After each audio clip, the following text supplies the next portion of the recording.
प्रणाम, शनि राजा को प्रणाम।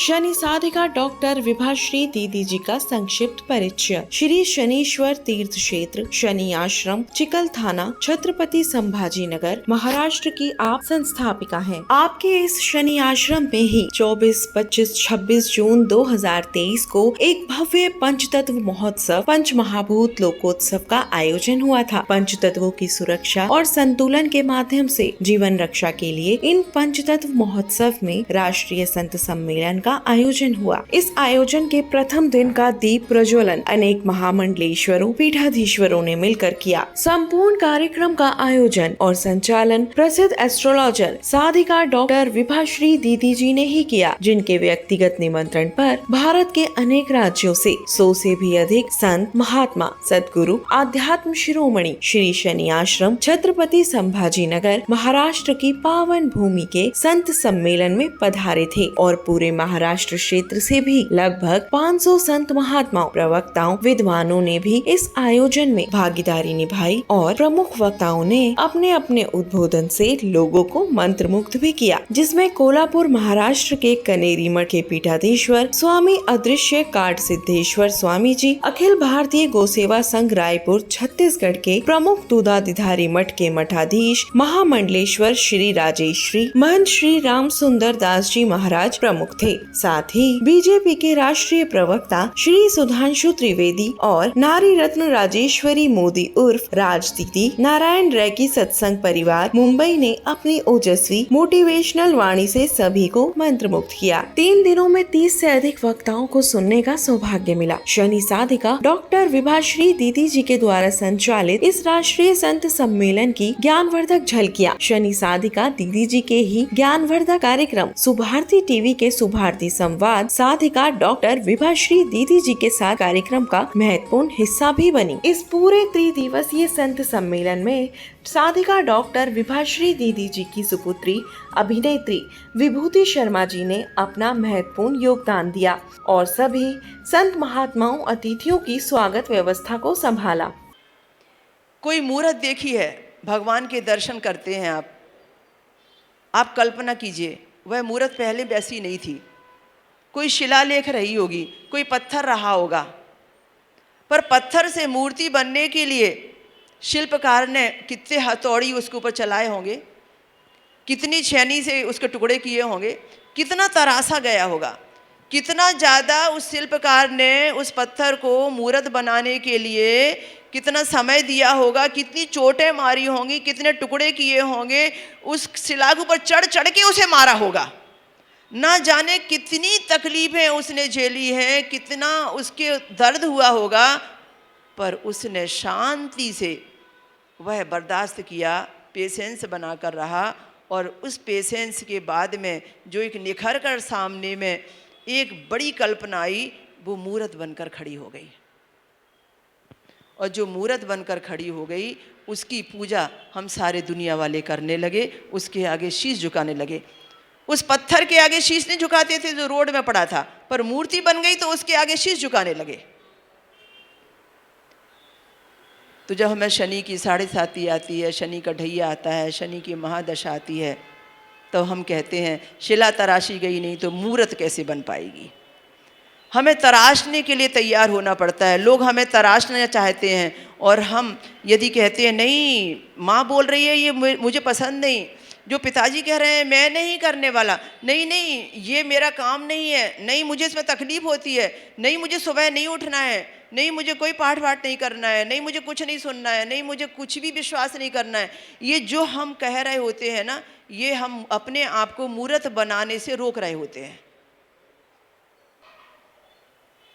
और जब हम उस मार्ग पर चलना ही नहीं चाहते हैं तो जो मूर्ति गढ़ने वाला है वो कहता है मैं दूसरे को लेके मूर्त बनाऊंगा, तुम्हें ज़रूरत ही नहीं है तो मैं तुम्हें क्यों पीछे लग के मूर्ति बनाऊं। वो छोड़ देता है, किसी दूसरी शिला को ले लेता है। इसीलिए पात्रता को ही भगवान देते हैं। हमारे अंदर में जब तक पात्रता हम बना नहीं लेते, हमें 100 बार भी भगवान के आगे मांगने का मौका मिले पर झोली हमारी नहीं भरेगी। जब वो देख लेंगे कि इस चीज़ का ये मिसयूज नहीं करेगा, इसको भरपूर सुपात्रता इसको मिल गई है, वो झोली भर के देते हैं। इसीलिए हमारे शारीरिक कष्ट, हमारी मानसिक पीड़ा, हमारी आर्थिक पीड़ा इस बात का प्रमाण है कि कहीं ना कहीं पात्रता छोटी पड़ रही है, जो हम इस तकलीफ से बाहर नहीं हो रहे हैं। जब हमारी पात्रता अच्छी हो जाएगी, हम अपनी तकलीफ पर विजय प्राप्त कर लेंगे। मैंने श्री शनि आश्रम औरंगाबाद महाराष्ट्र के यूट्यूब चैनल पर आज से 2 साल पहले एक शनि पुराण महात्मा का वीडियो डाला। हजारों लोगों ने उसे देखा, ऑडियो में भी है और वीडियो में भी है। जब शनि महात्मा कथा का वह कार्यक्रम हुआ जनवरी महीने में 2022 में इंदौर में, तब सुभारती टीवी वालों ने उसका प्रसारण किया, पूरे 17 अध्याय बनाकर पूरी पब्लिक को दिखाया अपने टीवी पर, और उससे टाटा प्ले पर नंबर 1 का ये कार्यक्रम बन गया। इतना ज़्यादा वो चर्चित हुआ, लोग कहते थे हमने कभी सुना ही नहीं था, हम तो जानते नहीं थे ये भी शनि पुराण होता है, शनि पुराण भी होता है, शनि संबंध में इतनी सारी जानकारी, इतनी सारी बातें, और सब पॉजिटिव, नेगेटिव एक भी नहीं। जबकि उसके 1 साल पहले मैंने ऑडियो बनाकर यूट्यूब पर डाला था, तो तब लोगों ने बहुत सुना था, बहुत ज़्यादा सुना था लोगों ने। फिर लास्ट में टीवी देखने वालों ने वीडियो पर देखा। ये दोनों चीज़ें जब मैंने डाली तो मैंने अनुभव किया कि जितने लोग शनि प्रभावित हैं उन लोगों को तक ये नहीं मालूम है कि शनि की 7.5 में, शनि के ढैये में, शनि की दशा में शनि सब हमारे जीवन में जब प्रवेश करे तो हमें करना कैसे चाहिए, हमारी लाइफ स्टाइल कैसी होनी चाहिए, हमें समस्याओं के समाधान के लिए क्या उपचार करने चाहिए, क्या उपाय करना चाहिए, किस तरीके से हम इस समय को पॉजिटिव बना सकते हैं, और किस तरीके से हम दावे के साथ कह सकते हैं कि बनाता नहीं कोई शनि जैसा बनने वाला आदमी चाहिए। जब लोगों के कमेंट पढ़े, जब लोगों ने मेल किए, जब जगह जगह टीवी वालों को मैसेज जाने लगे सब जगह, तब हमने अनुभव किया कि इसकी आवश्यकता तो बहुत थी। पर अभी तक ये सामने इसलिए नहीं आया कि यदि ये सामने आ जाता तो आपको लोग शनि से डराते कैसे थे, शनि के नाम से आपको ठगाते कैसे थे, शनि के नाम से गोरख धंधे चलाते कैसे थे, शनि के नाम से व्यापार चलने बंद हो जाते थे, लोगों की पेट पूजा बंद हो जाती थी। बहुत सारे लोगों ने तो इसका माध्यम ही ऐसा बना रखा है कि आपको जब तक डराया नहीं जाए तब तक कि आप कुछ खर्चा करेंगे नहीं, और कुछ खर्चा करेंगे नहीं तो जो रोजी रोटी चल रही है, जो तथाकथित भविष्य वक्ताओं की, वो रोजी रोटी बंद हो जाएगी।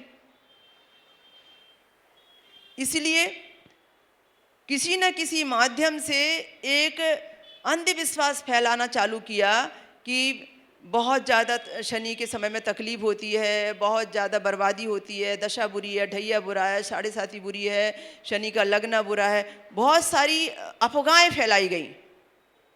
हमारी पात्रता हमें इस बात को संकेत करती है कि जब तक आपको वो चीज़ नहीं मिल रही है, ये मान के चलिए कि कहीं ना कहीं उस चीज़ की प्राप्ति में जो किया जाने वाला कर्म है वो कहीं कम रहा है, कहीं हम चूक गए हैं, कहीं उस कर्म की तादाद बढ़ानी पड़ेगी। हर सफलता असफलता हमारे हाथ पर, हमारे कर्म पर निर्भर है। हर असफलता, ये गीता का ज्ञान है, हर असफलता इस बात का संकेत करती है कि सफलता के लिए किया गया प्रयास कहीं ना कहीं कम हो गया है, इसीलिए हम असफल हो गए हैं, और दूसरी कोई बात नहीं है। इस सत्य को जितना स्वीकार कर लें उतना अच्छा। पर हम अपनी जिंदगी में जो गलतियां करते हैं, उन गलतियों को जब तक हम ख़त्म नहीं करेंगे हम सफल नहीं होंगे। जहाँ हमें पहले जाना चाहिए वहाँ की सेवा को हम छोड़ देते हैं, जहाँ हमें मालूम है कि यहाँ हम आगे भी कुछ कर सकते हैं वहाँ की सेवा को हम पहले चुन लेते हैं। ये स्वार्थ और परमार्थ के जो लेखा जोखा है, इसमें चक्रव्यूह में व्यक्ति का मन बुद्धि उलझ जाती है, और भाग्य जब दरवाजे पर आता है वो भाग्य का दरवाज़ा खोलना भूल जाता है। ये सबके साथ होता है। भाग्य दरवाज़ा खटखटाता है, आप दरवाज़ा खोलते नहीं, आप उसे कर्म की बैसाखी नहीं देते, आप आगे चलकर उसका स्वागत नहीं करते, तो भाग्य भी कहता है मैं किस व्यक्ति के पास आ गया, जिस व्यक्ति को कर्म करने के लिए 2 कदम आगे बढ़ने की भी आवश्यकता महसूस नहीं होती, फिर भाग्य आपको छोड़ के आगे बढ़ जाता है। इसीलिए जन्म पत्रिका में भले ही लिखा हो कि आपको राजयोग है, जन्म पत्रिका में भले ही लिखा हो आपको शीशमहल योग है, आपको महालक्ष्मी योग है, आपको गजकेसरी योग है, आपको बहुत सारे योग बताए गए होंगे, पंच महाभूत पंच तत्वों के बहुत सारे योग बनते हैं, पर यदि आपने उनको फलीभूत करने के लिए वैसे कर्म नहीं किए, वैसी पात्रता नहीं बनाई, तो कोई भी योग फलित नहीं होगा। जब तक आप उसको पाने के लिए सुपात्र नहीं बन के दिखा देते, तब तक परमात्मा उस योग को फलभूत करके आपकी झोली में डालेगा नहीं। इसलिए हर व्यक्ति का राजयोग तो हो सकता है, पर हर व्यक्ति का राजयोग होने के बाद वो राजा बने, यह उसको ही प्रमाणित करना पड़ता है। न जाने कितने की जन्म पत्रिका में उच्च का शनि होता है, पर सारे व्यक्ति तो राजा नहीं बनते। तो मैं आपसे कह रही थी कि आप अब आगे मत चूकिए, अब आगे आप किसी भी हालत में वो गलती मत कीजिए जो अब तक करते आए हैं। कब से कब, अब तो आपके अज्ञान के अंधेरे में ज्ञान का एक छोटा सा दिया जलाइए। आ गई दर पे तेरे सुनाई हो जाए, आ गई दर पे तेरे सुनाई हो जाए, जिंदगी से दुखों की विदाई हो जाए, जिंदगी से दुखों की विदाई हो जाए, एक नजर कृपा की डालो मानूंगी एहसान तेरा, मानूंगी एहसान। संकट हमारा कैसे टलेगा, संकट हमारा तुम ना सुनोगे तो कौन सुनेगा, दीदी ना सुनेंगी तो कौन सुनेगा, साथी हमारा कौन बनेगा, साथी हमारा तुम ना सुनोगे तो कौन सुनेगा, तुम ना सुनोगे तो कौन सुनेगा। सुना हमने सभी से कि वैया एक ही है, सुना हमने सभी से घूम ली सारी दुनिया कि कान्हा एक ही है, सूम ली सारी दुनिया कि कान्हा एक ही, एक नजर कृपा की डालो मानूंगी एहसान तेरा, मानूंगी एहसान। हमको किनारा कैसे मिलेगा, हमको किनारा तुम ना सुनोगे तो कौन सुनेगा, तुम ना सुनोगे तो कौन सुनेगा, साथी हमारा कौन बनेगा, साथी हमारा तुम ना सुनोगे तो कौन सुनेगा। तो पृथ्वी, जल, वायु, आकाश, अग्नि, ये पंच तत्व हैं। 5 प्रकार के तत्व, पंच तत्व। फिर से वायु, अग्नि, आकाश, जल और पृथ्वी, ये 5 तत्व, ये हमारी 5 उंगलियों में है। और इन 5 तत्वों से हम 5 उंगलियों से साधना, मुद्राएं, उपासनाएं करते हैं। कुछ भी एक्यूप्रेशर हो, कुछ भी मुद्रा विज्ञान हो, कुछ भी भगवान को नैवेद्य रखना हो, ये 5 उंगलियों से ही किया जाता है। ध्यान मुद्रा बनाएं, ज्ञान मुद्रा बनाएं, प्राण मुद्रा बनाएं, अपान मुद्रा बनाएं, सब ये 5 उंगलियों का ही खेल है। और इन 5 उंगलियों में ही ट्रीटमेंट बैठा है। और इन 5 तत्वों से ही प्रकृति बनी है। भगवान, भा यानी भूमि, पृथ्वी तत्व, गा यानी गगन, वा यानी वायु, पृथ्वी, गगन, वायु, भगवान। ना के 2 अर्थ लिए यहाँ पर। ना का मतलब अनल भी है और ना का मतलब नीर भी है। नीर यानी जल, अनल यानी अग्नि।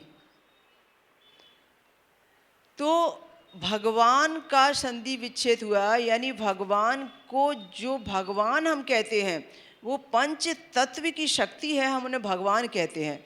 और कहते हैं कि हर व्यक्ति के जीवन में मन में ही भगवान बैठा है। आपके आत्मा के अंदर में परमात्मा का निवास यानी भगवान का निवास।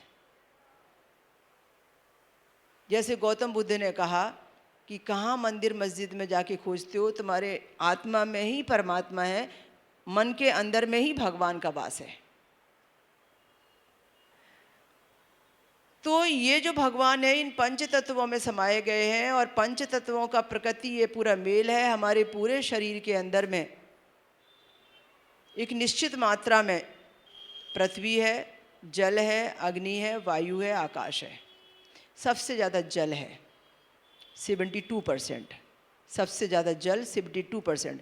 100% की यदि हमारी पूरी पंच तत्वों की ये काया है तो 72% उसमें जल है। यदि 72% जल इस विश्व ब्रह्मांड में है तो 72% जल हमारी बॉडी के अंदर में है। और जैसे ये वो घटेगा तो पृथ्वी भी और शरीर भी दोनों उससे प्रभावित होंगे।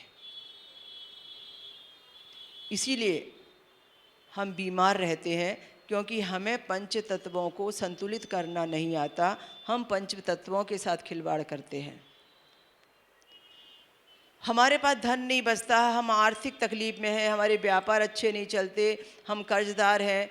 आज किसी भी व्यापारी से बात करो तो व्यक्ति व्यापार पर हमेशा एक ही प्रश्न कहेगा, मेरा व्यापार फेल हो गया, या मैं कर्ज में डूब गया, मेरा व्यापार अच्छा नहीं चल रहा, मैं बहुत मेहनत करता हूँ, मुझे रिजल्ट अच्छा नहीं मिल रहा, बहुत सारे लोगों के उधारी पैसे डूब गए।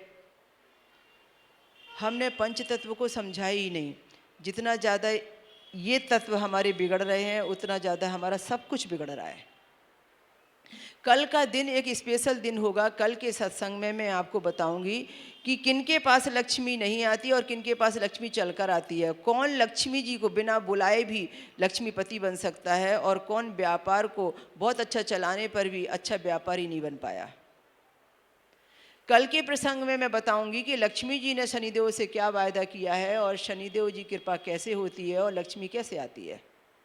कल मैं व्यापार के विशेष स्पेशल उपचार भी लोगों को बताऊंगी, पर जिसके पेट में दर्द है दवा वो ही खाए तो ज़्यादा बेटर है। जो व्यापारी है, जो व्यापार करता है, जिसे व्यापार की पीड़ा का एहसास है, जिसे व्यापार से गुजरना है, वही यदि उस उपचार को करता है और उसे सीखता है, उसको समझता है, तो मैं समझती हूँ कि आपके दरवाजे पर गंगा चल कर आई है और आपने उस गंगा में सही मायने में अपना जीवन सफल कर लिया है।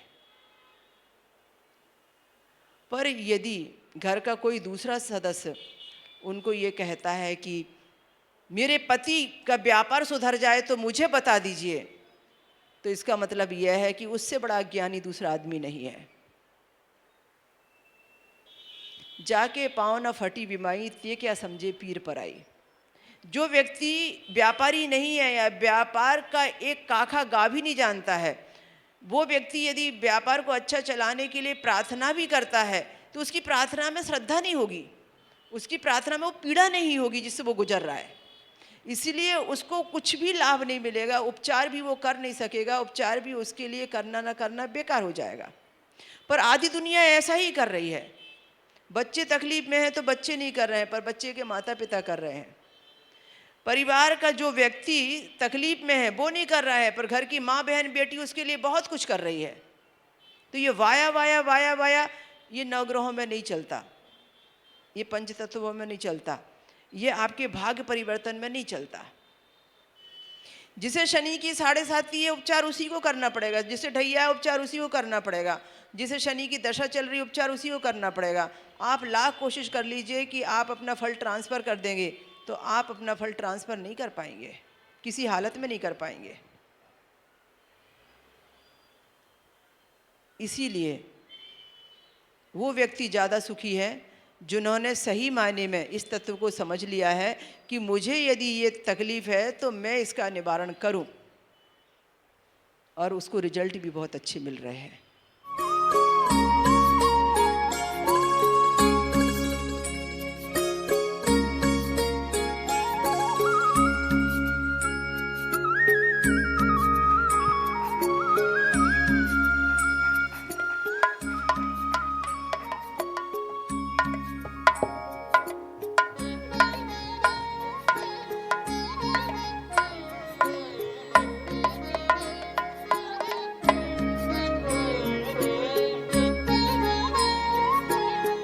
जय शनिदेव।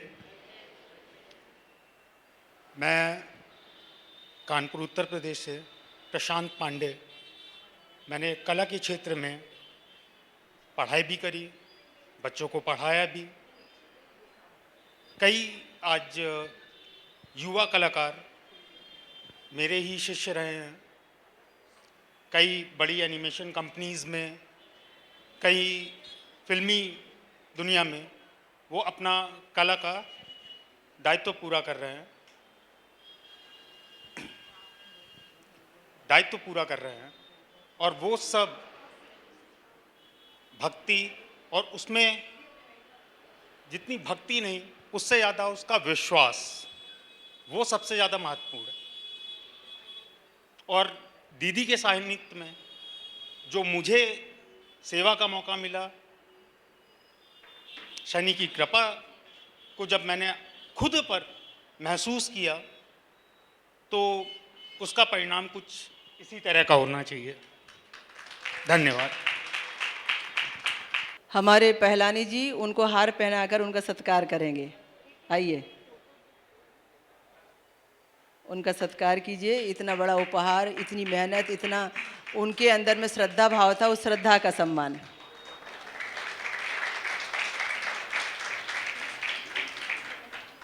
अभी मैं आपको शनि चालीसा के बारे में कुछ चर्चा कर रही थी। एक शनि चालीसा है, उस शनि चालीसा को सब लोग पढ़ते हैं। उसमें बताया गया है कि जब गणेश जी पर शनि का समय आया था, तो किस तरीके से गणेश जी का सर खुद उनके पिता ने अलग किया और हाथी का सर लगाकर गजानन बनाया। उस गजानन में भी एक रहस्य था कि वो प्रथम पूजनीय बन गए, पिता से भी पहले पूजे जाने का उनको वरदान मिल गया। विध्वंस देखिए और निर्माण देखिए शनि समय का। इसी तरीके से शनि चालीसा इस बात की प्रेरणा देता है कि जब भगवान राम को शनि का समय आया तो उनको 14 वर्ष वनवास जाना पड़ा। जो कैकेयी उनको सबसे ज़्यादा प्यार करती थी, कौशल्या से ज़्यादा कैकेयी उनको प्यार करती थी, उस माँ ने ही उनको वनवास भेजा। इसका ग्रह जब घेर है लेता, पिता ही बालक को दंड देता। निरपराध अपराधी होते, पल में हंसते पल में रोते। कुटिल दशा जब रंग दिखाती, पल में नैया डूब जाती। बनते घर उजड़ हैं जाते, बसते घर बिगड़ हैं जाते। ये तो छोटे से उदाहरण हैं। जब भगवान शिव पर शनि का समय आया तो सती को अपने पिता के यज्ञ में सती होना पड़ा। जगदम्बा थी वो। जब राजा नल पर शनि का समय आया तो वो वन वन भटके, अपने पुष्कर राज्य को गंवाकर पति पत्नी अलग हो गए। पर शनि की उपासना ने, शनि की भक्ति ने, दमयंती ने जो शनिदेव के लिए किया, दमयंती ने जो शनिदेव के प्रति श्रद्धा और समर्पण और विश्वास बनाकर रखा, उसने राजा नल को फिर से राजा बनाया। ठीक इसी प्रकार से विक्रमादित्य के साथ में भी यही हुआ कि वो राजा से रंग बन गए। पर जब उन्होंने शनिदेव जी के महात्म्य लिखे, उनके लिए काव्य लिखे, उनकी रचनाएं की, तो विक्रमादित्य फिर से राजा बन गए। तो कहने का मतलब यह है कि उजड़ने और बसने का दोनों क्रम चलता है। ये बिल्डिंग जब तक पुरानी होने के बाद गिरेगी नहीं, नई बिल्डिंग वहाँ खड़ी नहीं हो सकेगी। भगवान राम को यदि 14 वर्ष का वनवास नहीं मिलता तो भगवान राम पुरुषोत्तम राम बनकर वापस नहीं आते। उन्होंने जो वनवास काल में काम किया उसके लिए ही तो उनका जन्म हुआ था। राजा हरिश्चंद्र पर जब शनि का समय आया तो सब जानते हैं कि कैसे पत्नी को बेचा और कैसे बच्चों को बेचा। राजा हरिश्चंद्र किसके वंशज थे? वह तो वंशज थे भगवान राम के। राजा हरिश्चंद्र के कुल के ही हैं भगवान राम। पर उस घटना चक्र से इतना प्रभाव पड़ा कि आज भी लोग यदि सत्य बोलने की मिसाल देते हैं तो राजा हरिश्चंद्र से देते हैं। तो इस तरह से ये समझ में स्पष्ट आने लगा है कि आपके जीवन में जब भी कभी शनि का समय आएगा तो निर्माण और विध्वंस दोनों करेगा। अभी आपको ये समझना है कि आप निर्माण में विध्वंस कैसे खोजते हैं और विध्वंस में निर्माण कैसे खोजते हैं। विध्वंस में निर्माण खोज ले, वो शनि शांति है।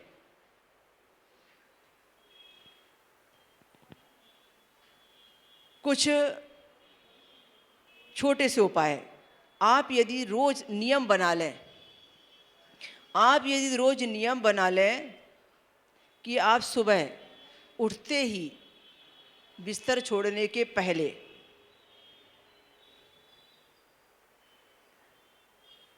आप जो भी भगवान का नाम लेते हैं उसके साथ साथ में यदि गिनती के 8 बार किसी भी शनि मंत्र का पाठ करें। वैसे तो शनि के 10 नाम बने हुए हैं मंत्र पाठ करने के लिए, सुबह उठने के लिए, पर जो भी मंत्र आपको आता है उसका 8 बार मंत्र पाठ करें और भगवान से कहें कि आप आरोग्य दाता हैं, आयु विधाता हैं, कर्म फल दाता हैं, आध्यात्म शिरोमणि हैं, आप व्यापार अधिपति हैं, आपने हमें बहुत संभाला है, हमें पात्रता से ज़्यादा दिया है, हम आपको धन्यवाद देते हैं। उनको धन्यवाद देना है। हमें कुछ मिला है उसके लिए यदि हम थैंक्स नहीं बोलेंगे तो अगला आगे हमें मिलेगा नहीं, ऊपर वाला हमें देगा नहीं। इसलिए पहले जो मिला है, जो प्राप्त हो रहा है, जो प्राप्त किया है, पहले उसके लिए तो पहले थैंक्स बोलिए।